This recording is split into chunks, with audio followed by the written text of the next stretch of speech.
अस्सलामुअलैकुम। तो आज का हमारा टॉपिक है, काफ़ी छोटा सा टॉपिक है, डायमेंशंस, और ये हमारे इस चैप्टर का लास्ट टॉपिक भी है। इसके बाद इंशाल्लाह हमारी न्यूमेरिकल्स की एक वीडियो आएगी एंड देन हम केमिस्ट्री पर जाएंगे। केमिस्ट्री का एक चैप्टर होगा, देन फिर अगेन एक फ़िज़िक्स का। तो इस तरह हम सिनेरियो करेंगे। तो आज का टॉपिक डायमेंशंस है, काफ़ी छोटा सा टॉपिक है, बड़े मज़े का, कोई इसके अंदर मुश्किल टॉपिक नहीं है। ठीक है, छोटी सी एक इसकी डेफिनेशन और आगे एग्जांपल्स, दैट्स इट। डेफिनेशन इसकी देख लेते हैं। डेफिनेशन है the representation of base quantities. ठीक है, यहाँ इससे वर्ड यूज़ किया हुआ है बेस क्वांटिटीज़, यानी डायमेंशन सिर्फ बेस क्वांटिटीज़ को रिप्रेजेंट करती हैं। क्या है? The representation of base quantities by specific symbol. ठीक है, the representation of base quantities by specific symbol with in the square brackets is called dimensions. यानी वो ये हमें बता रहे हैं इस डेफिनेशन में कि बेस क्वांटिटीज़, ठीक है, जिसके बारे में हम पहले पढ़ चुके हैं बहुत दफ़ा, बेस क्वांटिटीज़ को रिप्रेजेंट करने के लिए, दिखाने के लिए, लिखने के लिए हम कुछ सिंबल्स यूज़ करते हैं, स्पेसिफिक सिंबल्स जो कि ब्रैकेट्स में लिखे जाते हैं, उनको कहते हैं डायमेंशंस।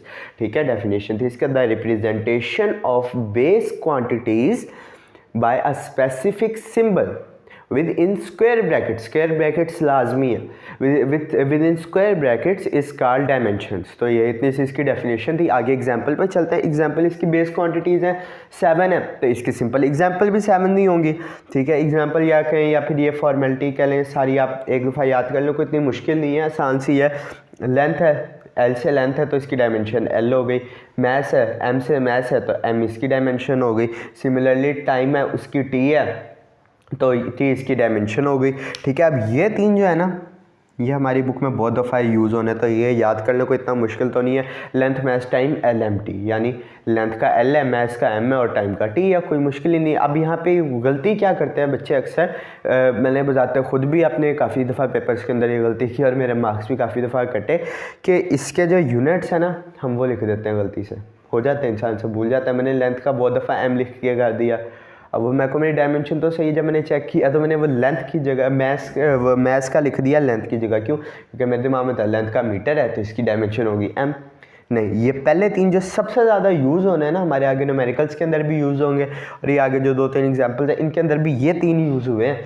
इन तीनों का आपने याद रखना है। लेंथ का एल है, मीटर से आपने याद करके एम नहीं लिख देना।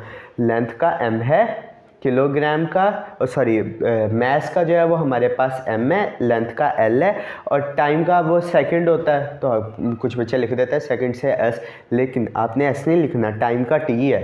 लेंथ का एल, मैस का एम, टाइम का टी, ये तीनों अच्छी तरह याद रखना। इनका यूनिट्स का ना लिख देना, क्योंकि ये गलती मैंने बहुत दफ़ा की है, इसलिए मैं बार बार बता रहा हूँ कि लेंथ का एल, मैस का एम, टाइम का टी, ये इन तीनों की थी, ये जो थी सबसे ज़्यादा इम्पोर्टेंट। यहाँ लिख देता हूँ VIMP। ठीक है, तो आगे वो सिंपल है। करंट है, उसका एम्पेयर होता है तो उसका ए, टेम्परेचर होता है उसका केल्विन होता है, उसका हो गया के। ठीक है, कैंडेला, अब इंटेंसिटी ऑफ लाइट, इसका होता है कैंडेला। अब ये है कि याद रखने वाली चीज़, क्योंकि ना इसके यूनिट में आई आ रहा है ना इसके अंदर आ रहा है नेम में।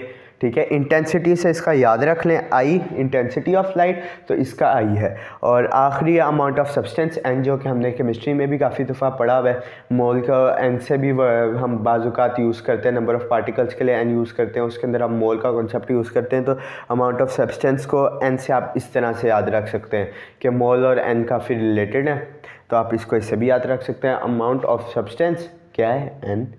ठीक है, तो ये थी 7 डेफिनेशंस। फिर मैं बता रहा हूँ लेंथ, मैस, टाइम और इंटेंसिटी ऑफ लाइट, इनके नाम के सिंबल और करंट और टेम्परेचर, इनके किसके यूनिट के, ऐसे यूनिट के सिंबल, और अमाउंट ऑफ सब्सटेंस का एन, ये एक आपको स्पेशल याद करना पड़ेगा, बाकी तो सिंपल ही है, आपको आते हैं पहले से, 9th में हम पढ़ चुके हैं। तो अब आगे आ जाते हैं 2-3 एग्जाम्पल्स पे। सबसे पहले डायमेंशन ऑफ स्पीड। ठीक है, डायमेंशन ऑफ स्पीड, स्पीड का आपको पता है फॉर्मूला होता है speed is equal to distance over time taken. जो मैंने फॉर्मूला यहाँ लिख दिया। अब डिस्टेंस क्या, हमारे पास लेंथ है ना, तो लेंथ की हमारे पास डायमेंशन क्या होती है? एल, और टाइम की तो हमें पता है टी होती है। L over T is equal to L T minus होता है, टी-1। तो ये हमारे पास आ गई इसकी डायमेंशन। अब क्या ये मैंने सही लिखी है? नहीं, ये मैंने गलत लिखी है, ये है गलत। क्यों? क्योंकि यहाँ पर मैंने स्क्वायर ब्रैकेट्स तो डाली ही नहीं, ठीक है। ये इसको लिखने का सही तरीका, स्क्वायर ब्रैकेट्स आपने लाजमी डालनी है, ठीक है, LT-1, ठीक है। तो ये आपने स्क्वायर ब्रैकेट्स लाजमी डालनी है। अगर आपने डायमेंशन सही लिखा हुआ है, ब्रैकेट नहीं डाली, तो ये आपका गलत हो जाएगा, ठीक है, ये आपकी डायमेंशन कंसीडर नहीं की जाएगी, ठीक है। अब सेकंड आ जाता है एक्सेलरेशन पे। एक्सेलरेशन का हमें पता है VF माइनस VI या change in velocity over T होता है। तो चेंज इन वेलोसिटी को हम लिख सकते हैं V, ठीक है, यानी ये डेल्टा T हम लिख सकते हैं ना, चेंज इन वेलोसिटी को। अब वेलोसिटी की क्या वैल्यू होती है हमारे पास, डायमेंशन वो हमने यहाँ पढ़ी LT-1, ठीक है, LT-1 और डिवाइड किया T से, तो क्या आंसर हमारे पास आ जाएगा LT-2। अब ये मैंने डायमेंशंस तो सही निकाली है, लेकिन ये मेरा पूरा सवाल ही गलत है, पूरे का पूरा ही गलत है। क्यों? क्योंकि मैंने कहीं पर भी स्क्वायर ब्रैकेट्स नहीं डाली है।